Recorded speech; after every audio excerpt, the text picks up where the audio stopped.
오늘 우리에게 주시는 말씀은 여호수아서 7장 16절부터 26절까지의 말씀입니다. 여호수아서 7장 16절부터 26절까지의 말씀, 우리 다 찾으셨으면 한 목소리로 같이 봉독합니다. 같이 읽습니다. 시작.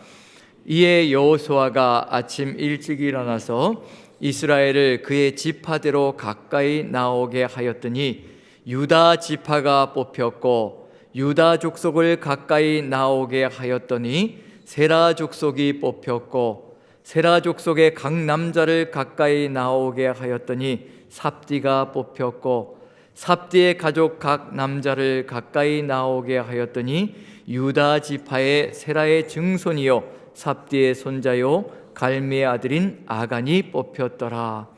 그러므로 여호수아가 아간에게 이르되, 내 아들아, 청하노니 이스라엘의 하나님 여호와께 영광을 돌려 그 앞에 자복하고 내가 행한 일을 내게 알게 하라.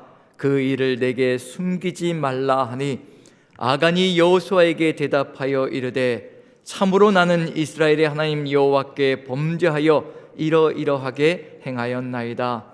내가 노략한 물건 중에 시날산의 아름다운 외투 한 벌과 은 200세겔과 그 무게가 50세겔 되는 금덩이 하나를 보고 탐내어 가졌나이다. 보소서, 이제 그 물건들을 내 장막 가운데 땅 속에 감추었는데 은은 그 밑에 있나이다 하더라. 이에 여호수아가 사자들을 보내매 그의 장막에 달려가 본즉 물건이 그의 장막 안에 감추어져 있는데 은은 그 밑에 있는지라. 그들이 그것을 장막 가운데서 취하여 여호수아와 이스라엘 모든 자손에게 가지고 오매 그들이 그것을 여호와 앞에 쏟아 놓으니라. 여호수아가 이스라엘 모든 사람과 더불어 세라의 아들 아간을 잡고 그 은과 그 외투와 그 금덩이와 그의 아들들과 그의 딸들과 그의 소들과 그의 나귀들과 그의 양들과 그의 장막과 그에게 속한 모든 것을 이끌고 아골 골짜기로 가서 여호수아가 이르되, 내가 어찌하여 우리를 괴롭게 하였느냐? 여호와께서 오늘 너를 괴롭게 하시리라 하니 온 이스라엘이 그를 돌로 치고 물건들로 돌로 치고 불사르고 그 위에 돌 무더기를 크게 쌓았더니 오늘까지 있더라. 여호와께서 그의 맹렬한 진노를 그치시니 그러므로 그곳 이름을 오늘까지 아골 골짜기라 부르더라. 아멘. 묵상하셨으면 같이 말씀을 한번 나눠봅니다. 사랑하는 여러분들은 어디에 초점을 맞추며 지금도 살아가고 계십니까? 오늘 아간의 이야기는 바로 남의 이야기가 아니라 우리의 이야기일 수 있기 때문에 우리가 어디에 초점을 맞추며 정말 우리의 삶의 현장에서 하나님만 바라보며 나아가고 있는지 그걸 다시 한 번 더 돌아보는 시간이 되었으면 참 좋겠습니다. 다시 제자로라는 주제로 여호수아서를 일주일 묵상하면서 같이 바라보지만 우리가 나가야 될 길, 제자는 다름 아닌, 다시 제자로 서는 것은 다름 아닌 하나님께로 돌이키는 것이라고 확신합니다. 우리의 눈을 빼앗았던 것, 우리의 마음을 빼앗았던 것, 우리의 삶을 빼앗았던 것에서부터 돌이켜서 오직 하나님께로 다시 한 번 더 나아가는 것. 하나님은 우리가 특별히 놀라운 일을 행하기를 원하시는 것이 아니라 오직 하나님만 바라보며 하나님과 함께 나아갈 때 하나님께서 우리를 통하여서 역사하시는 것이지 우리가 능력을 가지고 행하는 것이 아니라는 것. 우리가 주님께 전심을 다하여 우리 주님께 우리의 모든 것을 내어드릴 때 우리 주님께서 그걸 사용하셔서 하나님의 뜻을 이루어가는 통로로 삼으신다는 것, 그것이 우리의 사명이 된다면 오늘 이 시간에 다시 한 번 더 우리 자신들을 돌아보며 열방을 하나님께서 품으시길 소망하시는 그 마음을 느낄 수 있지 않을까라는 생각이 듭니다. 오늘 이 시간 어제와 연속해서요 아간의 이야기로 연결되어지는데, 어제 분명하게 하룻밤 동안 분명히 시간을 주셨습니다. 하나님께서 하룻밤 동안 생각할 수 있고 스스로 정결하게 거룩하게 하여서 하룻밤을 생각하며 하나님께로 나와 회개하며 자복하기를 간절히 소망하는 마음으로 하룻밤을 지내게 해주셨습니다. 그리고 그 안에 무엇도 들어가 있었느냐 하면요, 하나님께서 주시는 징계가 무엇인지도 그와 그의 모든 소유를 불사를 것이다라는 그런 징계까지도, 그것이 바로 결국은 미래라는 것을 알려주고 있는 중입니다. 이렇게 죄악 가운데 거할 때 그 미래가 어찌 될 것인가, 그것까지도 알려주시며 이미 하나님께서 경고를 다 주셨습니다. 그러면 이제 다음날 아침이 되면 최소한 잠을 설쳤던, 밤새도록 잠을 설치며 어찌해야 될까 고민하며 고뇌했던 한 사람이 여호수아 앞으로 달려나와 하나님 앞에 자복하고 회개하는 역사가 펼쳐져야 되는데, 그런데 그런 역사가 보이질 않습니다. 끝까지 버티고 있는 그런 모습이 보입니다. 그럼에도 불구하고요, 하나님께서 얼마나 기다리시고 계시는지 한 단계 한 단계 보여주는 것이 있습니다. 하나님께서 인내하시면서 이제 자복하고 돌아오기를 바라시며 회개하기를 바라시는 그 마음이 가득히 들어차 있습니다. 하나님은 능력이 있으신 분이거든요. 하나님은 능력이 있으셔서 베드로가 기도할 때에 고넬료라는 사람이 찾아올 것이, 고넬료 보낸 사람들이 찾아올 것이라고 이름을 명확하게 말씀해 주셨고, 고넬료가 기도할 때에도 베드로를 초청하라라고 이름을 정확하게 말씀해 주신 분이 하나님이십니다. 그렇다면 아간이 저질렀다라고 한순간에 이름을 밝히고 죄를 물을 수 있는 것이 하나님의 능력이신데, 그렇게 하지 않으시고 하룻밤을 보내게 하시고 그 다음날 또 이렇게 천천히 나가십니다. 몇 번의 기회가 주어지고 있는지 한번 보십시오. 그 몇 번의 기회를 놓치고 있는지를 보시라는 얘기입니다. 하나님이 얼마나 기다리시며 참고 인내하시며 우리를 이끌어 가시는지 아간의 이야기 속에 그 이야기도 들어가 있습니다. 16절을 제가 읽어봅니다. 이에 여호수아가 아침 일찍이 일어나서 이스라엘을 그의 지파대로 가까이 나오게 하였더니, 이스라엘 모든 지파들을 가까이 나오게 하였다라고 얘기합니다. 이럴 때 나와서 자복할 수 있는 것이 기회가 주어지는 것인데, 그런데 아간은 나오지 않습니다. 그리고 유다 지파가 뽑혔다라고 되어 있습니다. 점점 좁혀져 들어오는 거죠. 모든 지파에서 유다 지파가 뽑혔습니다. 분명히 알고 있을 겁니다. 자신을 향한 것인지. 그런데도 불구하고 기회가 주어짐에도 불구하고 나오지 않는 모습이 보여지고 있습니다. 유다 지파가 뽑혔다고 얘기합니다. 그 다음에 17절을 보면요, 유다 족속을 가까이 나오게 하였더니, 유다 족속을 가까이 나오게 하였을 때 그때도 아간은 손을 들고 나올 수가 있는 기회가 주어지는 겁니다.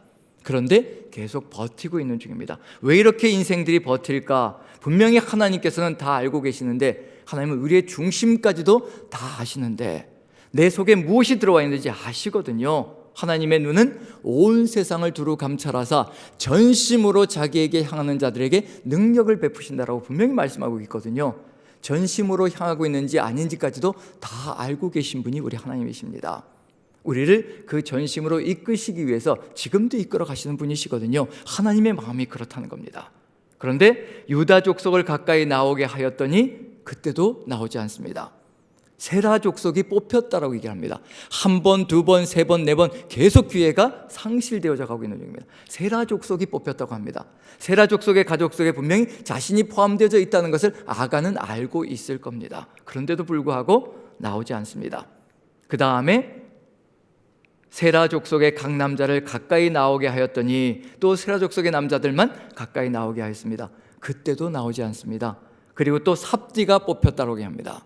삽디의 가족이 뽑혔을 때 거기에 아간이 포함되어 있을 겁니다. 점점 좁혀오고 있는 중이거든요. 이쯤이면 손을 들고 바로 제가 했습니다라고 손을 들고 나오면, 하나님께 자복하면요, 그 순간에 하나님께서 용서하실 수도 있는 준비가 되어 있는 분이 우리 하나님이시거든요. 너희가 너희 죄를 자복하면 하나님께서는 미쁘시사 너희 죄를 용서하신다라고 분명히 말씀해 주셨거든요. 그런데도 불구하고 삽디가 뽑혔음에도 나오지 않고, 삽디의 가족 각 남자를 가까이 나오게 하였더니 그런데도 나오지 않습니다. 그리고 유다 지파 세라의 증손이요 삽디의 손자요 갈미 아들인 아간이 뽑혔다라고 되어 있습니다. 무려 9번, 10번의 기회가 사라져가고 있는 중입니다. 끝까지 버티고 있는 중입니다. 왜 이렇게 끝까지 버틸까? 분명히 이유가 있을 겁니다. 안 걸릴 것이라는 그런 이유가 있고요, 하나님은 모르실 것이라. 내 속에 있는 거 어떻게 하나님이 아시는가? 내가 꽁꽁 숨겨놨는데 어떻게 하나님이 아실까? 내가 가지고 있는 마음과 삶의 모습들, 나는 예배 잘 드리고 있고 나는 예배 자리를 놓치지 않고 있고, 그러니 내 중심까지 어떻게 파악할 수 있을까? 우리가 그렇게 생각한다면 하나님을 만홀히 여기는 것이 됩니다. 우리 하나님은 우리의 중심을 정확히 꿰뚫어 보고 계신다는 거, 내가 왜 이 예배 자리에 나와 있는지, 내가 어디에서 무엇을 하고 있는지 중심을 정확하게 하시는 분이 우리 하나님이십니다. 그럼에도 불구하고 우리는 하나님을 속이려고 할 때가 있다는 것. 하지만 그것이 어떤 결과에 봉착되는지 19절을 같이 한번 읽어보죠. 19절 같이 읽습니다. 시작. 그러므로 여호수아가 아간에게 이르되 내 아들아 청하노니 이스라엘의 하나님 여호와께 영광을 돌려 그 앞에 자복하고 내가 행한 일을 내게 알게 하라. 그 일을 내게 숨기지 말라 하니. 얼마나 정중하게 이야기하고 있는지 보십시오. 지금 이 정도가 되어서 이렇게 기회를 주었는데 아간이 그때도 나오지 않고 마지막에 제비가 꼽혔을 때까지 참고 그리고 또 버티고 있었다는 그 얘기는 무슨 얘기일까요? 전혀 자기가 아니라는 것을 생각하며 살아가고 있다는 것. 그런데 그로 인하여서 아간으로 인하여서 36명이 죽임을 당했고요. 그리고 또 이스라엘이 패배해서 완전히 산산조각나서 물같이 녹아내리는 마음을 가지고 패전에 거듭했던 그런 이야기가 들어가 있습니다.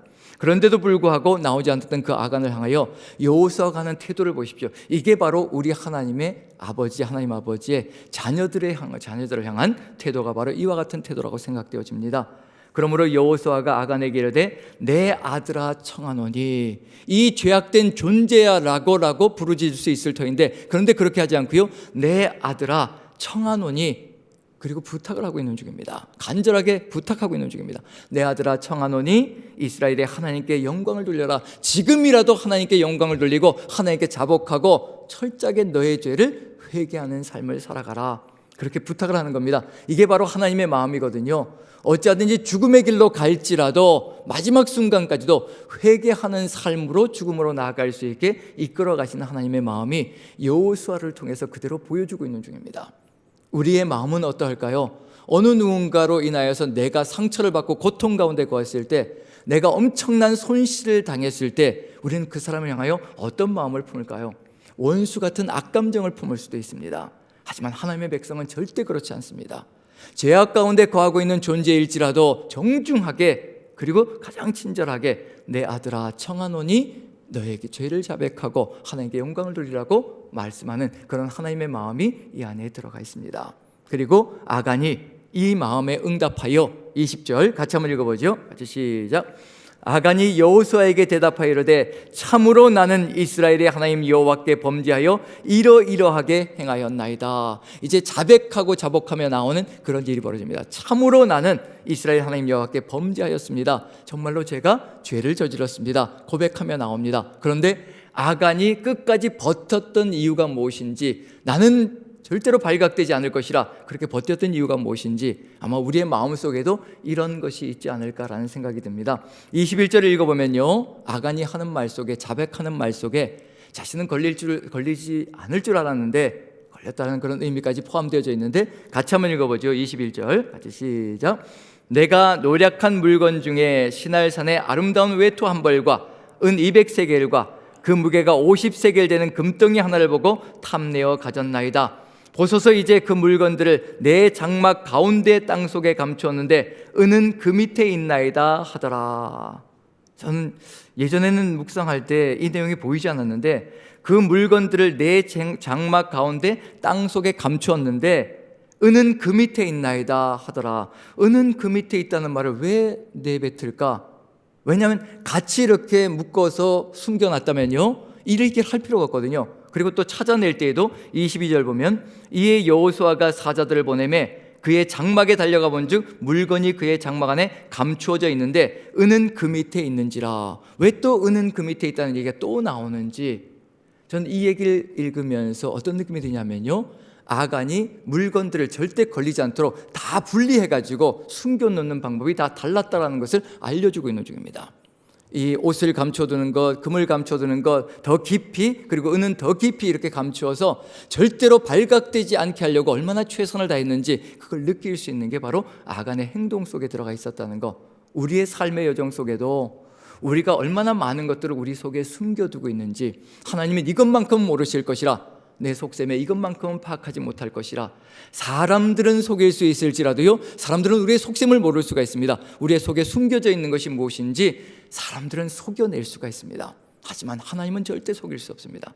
내 중심이 어디로 향하고 있는지, 내 마음이 어떤 것을 바라보고 있는지 하나님은 절대 만홀히 여김을 받을 수 없다는 것, 그것을 우리가 안다면요, 아간이 자백하고 있는 것처럼 우리도 지금 이 순간에 우리의 모든 것을 내어놓고 하나님 앞에 자백하며 오직 하나님의 뜻을 받들어서 하나님만 바라보며 나아간다면 하나님께서 또 우리와 함께 우리를 또 세워서 주의 뜻을 이루어가는 존재로 세워가실 것이라는 것.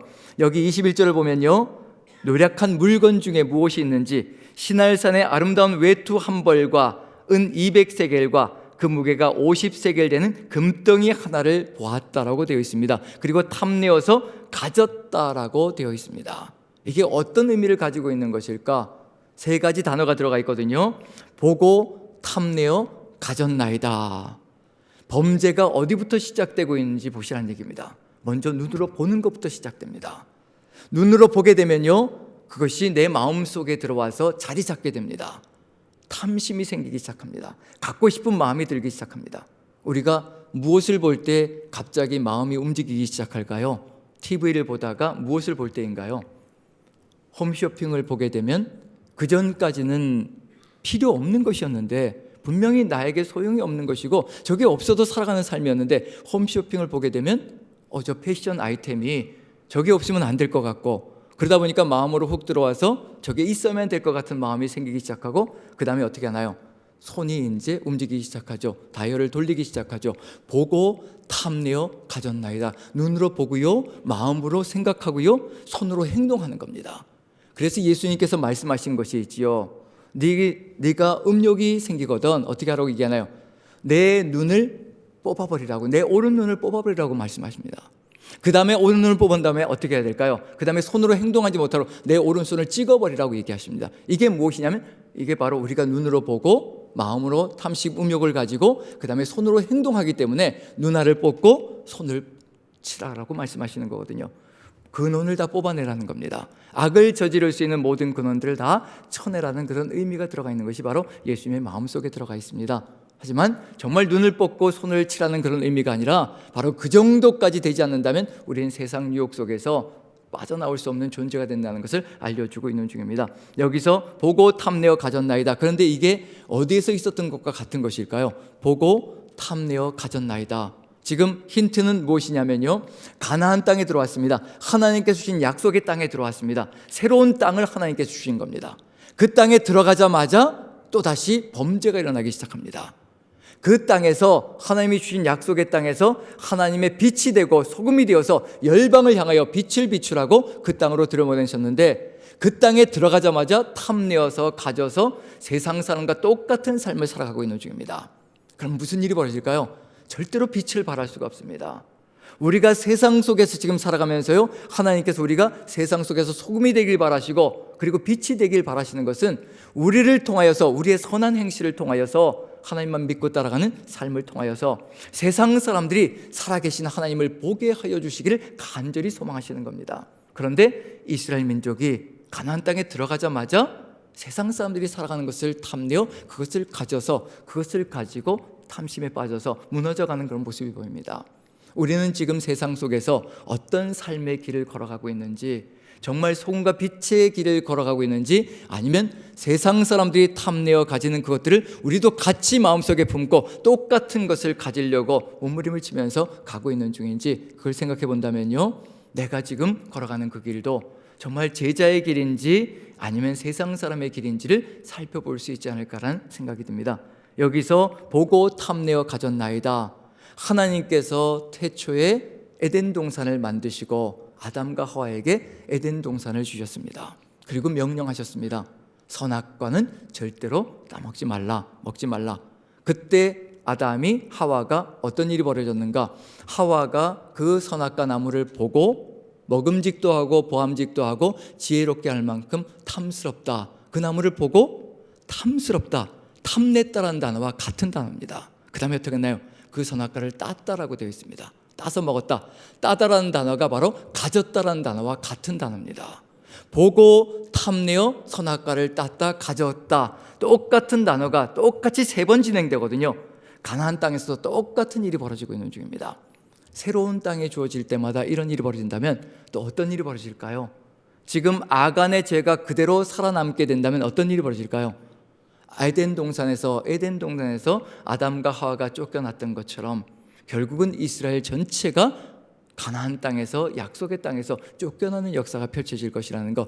이 죄가 해결이 되지 않는다면, 이 죄가 반듯하게 해결되어져서 깨끗하게 정리되지 않는다면 어떤 일이 벌어질 것인가? 결국에는 이스라엘 민족 전체가 가나안 땅에서 쫓겨나는 역사가 펼쳐질 것이라는 것.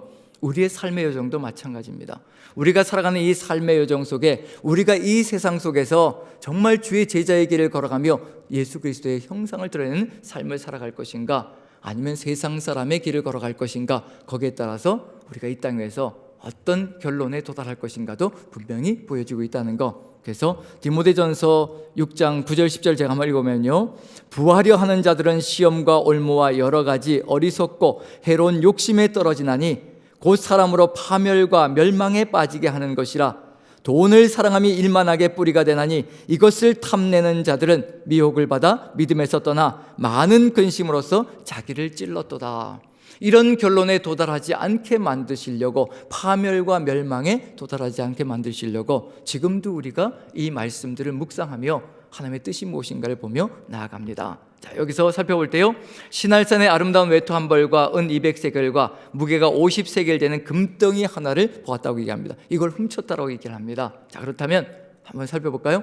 이 금덩이, 그리고 은덩이, 그리고 의복 한 벌, 값으로 치면 어느 정도 될까요? 예전에 한번 설교 말씀하면서 값으로 한번 살펴봤던 적이 있는데, 은 200세겔은 2kg 정도인데요, 약 200만 원 정도 됩니다. 그 다음에 금 50세겔은 500g 정도 되는데 4,700만 원 정도 됩니다, 현시가로. 그리고 신할산의 외투 한 벌, 명품 외투는 어느 정도 가격이 될까요? 입고 계신 분들이 계시다면 명품 외투는 한 1,000만 원 정도? 네, 1,000만 원 정도 하면 지금 이 가격들을 다 따지면 한 6천만 원 정도 된다고 생각하시면 될 것 같습니다. 자, 그런데 6천만 원에 사기를 쳤다, 그리고 물건을 훔쳤다라고 얘기할 때 어떤 징벌이 주어질까요? 우리가 현재 가지고 있는 법으로 따진다면요, 집행유예 정도나 아니면 초범이고, 그리고 죄를 자백하면서 물건을 다 돌려줬기 때문에 초범이기 때문에 아마 벌금형으로 끝날 수도 있을 겁니다. 이게 우리가 현재 살아가고 있는 삶의 법이거든요. 그런데 하나님께서 어찌 하시나요? 한번 읽어볼까요? 24절 같이 한번 읽어봅니다. 24절 같이 읽습니다. 시작. 여호수아가 이스라엘 모든 사람과 더불어 세라의 아들 아간을 잡고 그 은과 그 외투와 그 금덩이와 그 아들들과 그의 딸들과 그의 소들과 그의 나귀들과 그의 양들과 그의 장막과 그에게 속한 모든 것을 이끌고 아골 골짜기로 가서 여호수아가 이르되 내가 어찌하여 우리를 괴롭게 하였느냐, 여호와께서 오늘 너를 괴롭게 하시리라 하니 온 이스라엘이 그를 돌로 치고 물건들도 돌로 치고 불사르고. 이 얼마나 안타까운 이야기입니까? 정말 얼마 안 되는 그것을 부여잡고 살아가겠노라고 그렇게 큰 소리 치다가 결국은 숨겨놓고 살아가다가 결국은 무슨 일이 벌어졌는가? 자식들도 가족들도 다 죽이는 길로 모든 소유가, 자신이 훔쳤던 그것들도 같이 돌무더기가 되어서 결국 묻혀버리고 마는 그런 일이 벌어지고 맙니다. 이게 무엇을 의미하는 걸까요? 이게 바로 세상 것을 탐내어 가지고 살아갈 때 결국 끝나고 말 종말이라는 것을, 결론이라는 것을 알려주고 있는 중입니다. 만약에 지금 아무것도 벌어지지 않고 지금 내가 탐내어 걸어가고 있는 이 삶 속에 아무것도 벌어지지 않는 그런 역사가 펼친다고 해서 우리가 그냥 자연스럽게 살아가는 삶이 이루어진다면요, 언젠가 끝날이 온다면 어떤 일이 벌어질 것인가, 그걸 보여주고 있는 중입니다. 그저 돌무더기로 남아버리고 말 것이라는 것을 알려주고 있는 중이거든요. 지금 우리에게도 하나의 경각심을 심어주고 있는 중입니다. 한 사람이 가족 중에서 한 사람이 죄를 저지름으로 그 악영향이 온 가족에게 미치고 모든 것에 미쳐서 온 가족이 죽음의 길로 간다는 것, 이것처럼 안타까운 일이 어디 있겠습니까? 제가 26절을 읽어보면요, 그 위에 돌무더기를 크게 쌓았더니 오늘까지 있더라. 여호와께서 그의 맹렬한 진노를 그치시니 그러므로 그곳 이름을 오늘까지 아골 골짜기라 부르다. 고통의 골짜기, 고난의 골짜기라고 부른다라고 분명히 얘기하고 있습니다. 우리의 삶이 어떤 길을 걸어갈 것인가? 우리도 가정을 이루며 살아가고 있는 삶을 살아가고 있습니다. 우리의 자녀들이 있고요, 우리를 바라보는 사람들이 있습니다. 가정 안에서 나 한 사람이 제대로 된 길을 걸어가지 못할 때 어떤 악영향이 모든 가족들에게 미쳐서 결국 가족들 전체가 죽음의 길로 갈 수 있을 것인가, 그것까지도 우리에게 보여주고 있는 중입니다. 우리가 무엇을 가슴에 품고 무엇을 바라보며 살아가고 있는지 그것이 다른 길을 열어간다는 얘기거든요. 그런데 이것과 더불어 반대 현상이 있습니다. 오늘까지 크게 돌무더기가 있다라고 아간의 돌무더기를 이야기하는데 이미 그 전에 다른 오늘까지가 있었습니다. 제가 한번 읽어보겠습니다. 여호수아서 6장 25절인데요. 여호수아가 기생 라합과 그의 아버지의 가족과 그에게 속한 모든 것을 살렸으므로 그가 오늘까지 이스라엘 중에 거주하였으니 이는 여호수아가 여리고를 정탐하려고 보낸 사자들을 숨겼음이었더라. 어느 오늘까지를 선택할 것인지 우리에게 묻고 있는 중입니다. 아간의 오늘까지 돌무더기가 될 것인지, 온 가족이 돌무더기가 될 것인지, 아니면 라합의 오늘까지처럼 모든 가족들이 살며 모든 소유들도 다 아름답게 지켜나가는 그 삶을 살아갈 것인지 딱 한 가지 이유밖에 없습니다. 하나님만 바라보며 나아가며 하나님께로 나와 하나님의 뜻을 받들며 걸어가는 그 길을 걸어간다면 라합같이 온 가족을 살리고 모든 소유들까지도 아름답게 누리며 살아가는, 오늘까지 누리며 살아가는 그런 가정을 이루어갈 것이라는 것, 그걸 우리가 안다면요, 오늘 우리가 선택해야 될 것이 무엇인가? 하나님의 자녀로서 다시 제자로 걸어가는 그 삶을 이루어간다면요, 우리가 제자의 길을 걸어갈 때 제자는 누구의 뒤를 따라가는 것인가? 한번 생각해 보시죠. 우리 스스로를 바라보며 세상 것을 바라보며 따라가는 것이 제자의 길이 아니라 오직 예수 그리스도, 우리 스승 대신 주님을 따라가는 것, 그것이 바로 우리의 삶이라는 것. 예수 그리스도를 따라갈 때 주님께서 우리의 삶을 사용하셔서 오직 주의 뜻을 펼치며 주의 영광을 드러내는 통로가 되어질 때 우리의 가정이 빛을 보게 될 것이고요, 그리고 또 이 세상이 주 예수 그리스도의 살아계심을 누리며 주님께로 나오는 라합 같은 가정들을 세워가는 역사가 펼쳐질 것이라는 것을 마음에 새기며 우리의 삶을 이루어갈 때 주의 뜻을 이루어갈 것이라 생각되어집니다. 제가 2층 올라오면서 게시판을 보면서요, 깜짝 놀란 것이 있습니다. 슬기로운 사랑제자반을 모집을 하고 있는 중이거든요. 슬기로운 사랑제자반, 이미 제자반을 마친 분들 중에 다시 한 번 더 제자로 서기를 소망하시는 분들, 느슨해진 마음을 다시 부여잡고 하나님의 뜻을 받들어 다시 제자가 되기를 소망하시는 분들 이름을 적어서 같이 올 1년을 제자로 다시 서나가는 시간이 되었으면 좋겠습니다라고 광고를 했고, 이따 올라오면서, 아까 올라오면서 이렇게 명단을 보았는데요, 80대 어르신 한 분이 이름을 적어 놓으셨습니다. 80대신데요 이름을 적어 놓으셨어요. 깜짝 놀랐습니다. 이젠 뒤로 물러나셔서 그냥 쉬시면서 그냥 편안하게 생활하실 것 같은데 80대 어르신이 이름을 적어 놓으신 거예요. 저도 경각심이 생기기 시작하는 겁니다. 이제 어떻게 이끌어 가야 될 것인가, 어떻게 이분들을 정말 제자로서 세워가야 될 것인가, 그런 마음을 먹으며 저도 경각심을 갖고 아마 적어 놓으신 그분도 하나님의 뜻을 받들어서 다시 또 이 나이지만 제자가 되어서 주의 뜻을 받들어서 정말 빛으로 하나님의 영광을 드러내는 존재가 되길 간절히 소망하는 그 마음이 있을 것이라는 생각이 듭니다. 다른 것 아니라 우리 모두가 그런 마음을 먹고 다시 제자로 서기를 소망하며 오직 주의 뜻을 받들어 간다면 우리를 통하여서 하나님의 영광이 드러나는 시간이 될 것이라 확신되어집니다. 모두들 그 마음을 품고 다시 제자로 돌아가 우리의 사명을 감당할 때 라합 같은 가정들을 이 땅 위에서 우뚝우뚝 세워나가는 그런 귀한 사명 감당할 줄을 믿고요, 하나님과 함께 동행하는 저 여러분 되시기를 간절히 축원드립니다.